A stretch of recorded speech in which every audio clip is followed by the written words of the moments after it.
Music was central to Eric's family life growing up in Dennington. His mother, Theresa, instilled a love of music in her children, and father, Leo, encouraged them in sports. Education was also important, with all 7 children completing a tertiary education. Eric made the most of every opportunity offered at CBC and enjoyed his involvement in his studies. The choir, school concerts, school football and cricket, and public speaking. Eric completed his time at CBC as college captain, a privilege he held for 2 years. His early years after school saw him complete a degree in civil engineering at the University of Melbourne, then working for a civil and environmental consulting firm. Eric completed further studies here and in the US, before beginning executive roles with the Shire of Dundas, Hamilton, and then with the Shire of Bulla, Sunbury. Here, the council embarked on a major infrastructure and facilities expansion program for a fast-growing community. This early work prepared him well for his next big challenge at the City of Melbourne, where, among other key roles including GM operations, he spent most of 1990 as an acting CEO during a critical period of challenge and reform. During this period, the city implemented substantial change, reducing annual staffing costs, tackling unsustainable costing burdens, redeveloping its electoral and rating systems, and focusing on ratepayer service improvement. We had 6 months to develop an accepted plan to the right ship, and we delivered it over the next 2 years, Eric highlights. Later work as corporate manager included establishing citywide PL as an infrastructure service company under the corporation's law with independent directors, with council as shareholders.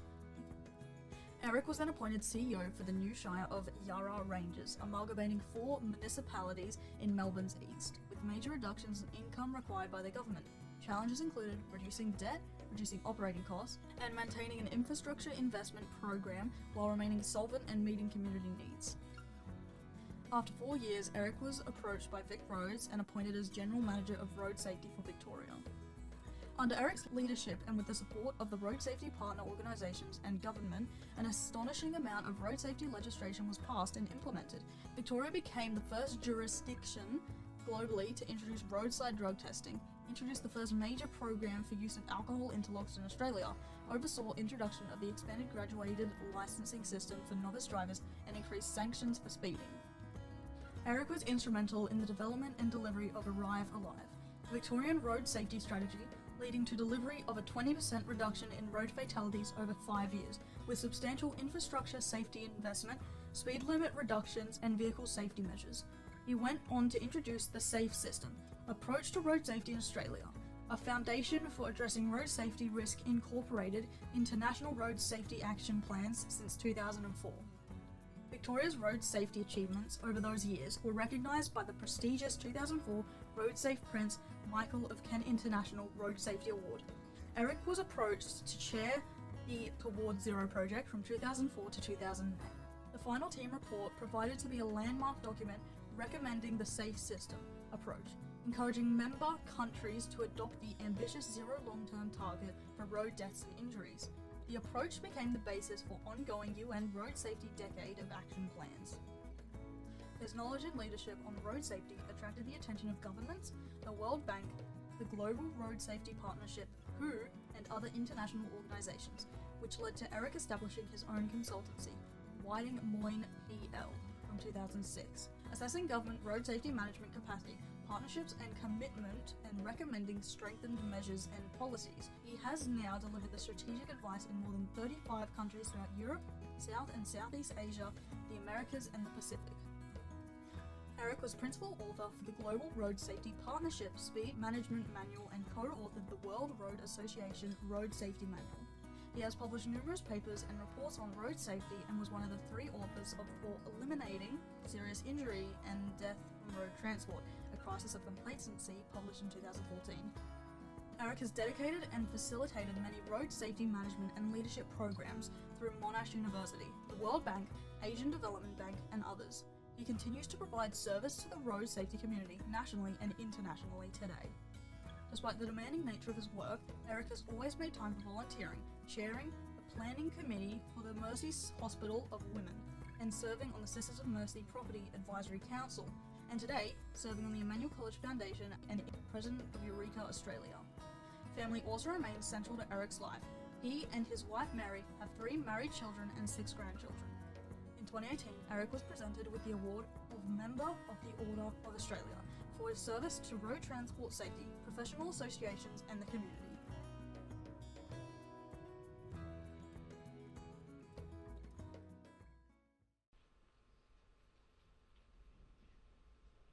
Candice, you are amazing. Good evening, it's a great thrill to be here tonight. And Peter, I'm very grateful.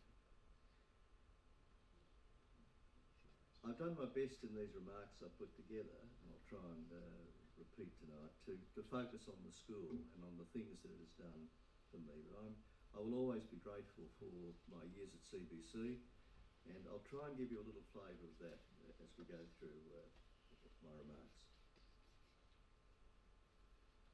I'm conscious of that tremendous grounding, and it wasn't just in education. There was more to it than just academic achievement.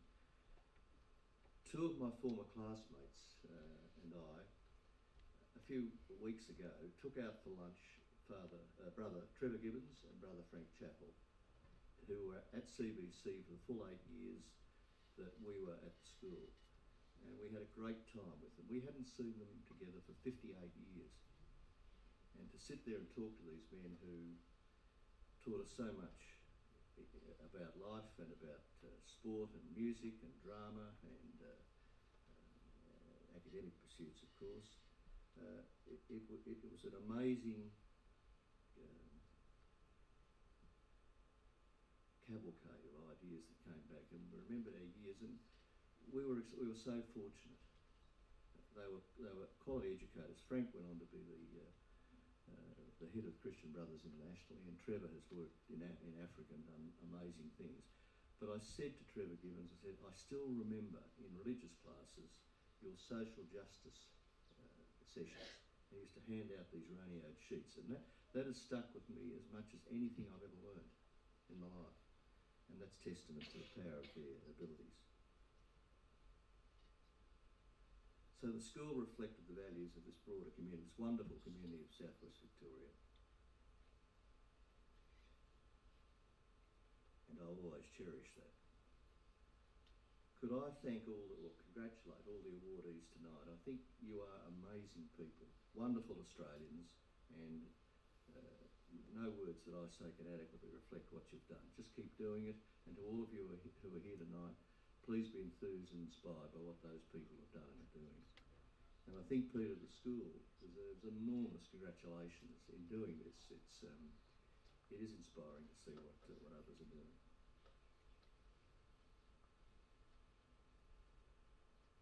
It's a particular pleasure for me to acknowledge our next awardee in due course, Bridget Delaney. I've known Bridget since she was born, and Bridget's dad, Jim, attended CBC with me, and we were classmates from grade 6 to matriculation. And Jim and Bridget's mum, Mary, who taught here for many years, have been very close friends with my Mary and I right through our married lives. And I know how proud they are, justifiably, of Bridget's recognition and achievements. It's particularly a personal note. For the wider Howard family, this college really matters. It's played such a pivotal role in the lives of my mum, Teresa, who was school secretary here for many years, a student earlier than that, Dad Leo, who was a student at CBC, and my 6 siblings, who all went through CBC in St Anne's. My wife Mary attended St Anne's, and after teacher training in Ballarat, taught for 2 years at CBC. Mary's still teaching, incidentally, at St Joseph's in Hawthorne. My sister Marcia taught here for many years, and my other sister Adele, who's here tonight, thanks Adele for making the effort to be here, was honoured as an inspiring alumni a few years ago. I suppose my only regret tonight is that Mum and Dad aren't around to see this. The international advisory career that there was a bit of a flavour of that shown, which is terrific, very well done. I've followed that for the past 18 years, following 7 years in that road safety role with the Victorian government. We did a lot. We got good support from the political level. It was the Bracks government, Peter Batchelor and others were right behind doing what we could to get the rate of death down. We did, from about 460 down to about 330 over 5 or 6 years. And we had to upset a lot of people to do it. terms of road users, but we got it in place and we saved lots of families, lots of grief. And that continues today, and that's been a special privilege, you know, to be part of that and to be able to be in meetings with ministers and in cabinet meetings and influencing legislation. That's a wonderful experience to have, and all I can say to you is if you get those experiences, as many of our alumni have in their own fields, when the window is open, pump all you can through that window, make the most of that time because it doesn't last forever. Road trauma is a sobering task for governments and the community, and the adoption of what the science teaches us to do or guides us to do, applying psychology, physics, medical treatment science, as Victoria has shown, is necessary to keep driving those fatalities down towards zero as we plan by the middle of this century. But in the age of outraged media and lack of listening skills, it's increasingly impacting on our capacity to make those changes and get community support for them. In meeting these challenges, change is necessary. Change is always challenging for many of us, but I believe we should always support those changes that will deliver positive outcomes. And I'd encourage all of us to be open to sensible change and new opportunities and to be very good listeners. Always respect the viewpoints of others, but strive for fairness and outcomes. But actively, again, as you've heard from our alumni tonight, seek to nudge others to shift their position on issues if you believe in a certain ethical cause. I've learnt much from my road safety advisory work over the last 18 years since finishing up with the Victorian government, with its exposure to governments and communities around the world. I've seen many governments and societies up close, former Soviet bloc countries, Latin American governments, Middle Eastern governments, Southeast Asian countries, among others. And it certainly demonstrated to me the special place Australia occupies with its governance and the very high regard in which we are held internationally. And it's noteworthy, for example, that the 38 now or so members of the OECD have, with few exceptions, the lowest road crash fatality rates in the world. The type of government you have, the quality of governance you have has a link and is expressed often in the road fatality experiences you have. And I think that was a very interesting and profound discovery for me. It's difficult for authoritarian regimes to achieve good practice road safety outcomes, to govern with the tolerance and inclusion our society embodies most of the time, while telling it like it is to their community and seeking change. Leadership and mature democratic governance from senior politicians are essential. We need them to champion change which will benefit the community, even when it is unpopular. In our hearts we all know that.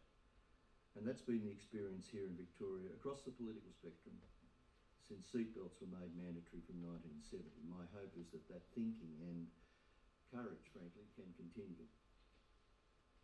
That sort of thinking and approach is not on the radar of those many countries where the democratic proposition is undeveloped or is yet to be fully embraced, where populist politics prevail. In those countries where the best interests of citizens take a back seat so that popularity can be courted and sadly corrupt practice can go on. I've seen a lot of that in the last 18 years. My first project, incidentally, internationally, was in Kiev, in Ukraine, in 2006, and I think we were all shocked by the violence that we see occurring in that country. I'm very indebted to my immediate family, my extended family, especially my late parents, as I said, for their support over so many years, enabling me to pursue my aspirations. As earlier inspiring alumni have said, we need a support team. And if you don't have that support, how can you be effective? And I've had one of the best. So in conclusion, Peter, I want to thank the college. I want to thank you, the board, the teaching staff and the administration. I want to thank you again, Candice, for all the work you've done to assist this evening to happen. I want to thank the students and encourage you to fly high and go as hard as you can. There are no limits. It really is up to you. And I want to thank your families and the Emmanuel Foundation for this humbling and special recognition. Your aspiration, Peter, in this college and your success in shaping young lives is clearly evident for all to see. I wish the college and its community continued growth and success in the decades ahead. Thank you.